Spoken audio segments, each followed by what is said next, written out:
আজ আপনাদের দেখাই ইন্টারন্যাশনাল ফ্লাইটের ভেতরটা ঠিক কেমন হয়। আমাদের লন্ডনের ফ্লাইটে এটা ইকোনমি ক্লাস। প্রতিটা সিটের পেছনে লাগানো এক একটা এলইডি স্ক্রিন, যেখানে সামনের জনের সিট নম্বর থেকে শুরু করে নানান ইনফরমেশান দেখাতে থাকে ফ্লাইট সংক্রান্ত।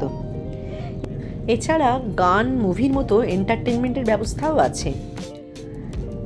এখানে যেরকম শো করছে ফ্লাইট সংক্রান্ত বিষয় নানা রকম ইনফরমেশন। এই যে যেভাবে ফ্লাইট যাচ্ছে সেটার একটা ম্যাপ, ওয়ার্ল্ড ম্যাপ আর কি, গ্লোবের মধ্যে দিয়ে দেখানো হয়েছে। এখানে সিটের পেছনে যে এলইডি স্ক্রিন আছে সেখানে সবসময় এটা দেখা যাচ্ছে। নিজের ইচ্ছে মতোই প্লে করা যায়, আমি চাইলে অন্য কিছুও করতে পারি। এই যে এখানে বিভিন্ন রকম যে রুট কি জানতে চাইতে পারি। এখানে রয়েছে কীভাবে এখানে একে তো এটা হচ্ছে ফ্লাইট ইনফরমেশনের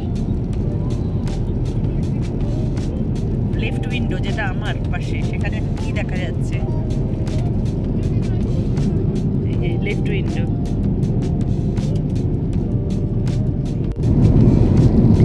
সামনে যে এলইডিটা লাগানো আছে, যদি এখানে কেবিন ক্রুকে চা হোক, কফি হোক, জল হোক বা যে কোনো প্রয়োজনে যদি কল করার দরকার হয় তাহলে এইটাকে টিপতে হয়। এইটা টিপলে এখানে একটা ব্লু লাইট জ্বলবে ওপরে এবং ওদের কাছে সেটা ইনফরমেশানটা যাবে। তখন ওরা তো আসবে এবং কী প্রয়োজন জেনে নিয়ে সেটা সলভ করবে। আর সামনে আমার ফোন চার্জ হচ্ছে, এটা হচ্ছে চার্জিং পয়েন্ট, ফোন চার্জ করার জায়গা। এরকম আরও কিছু ইনফরমেশান নিয়ে চলে আসছি পরের পর্বে। এটা আজকে রইল ফার্স্ট পার্ট।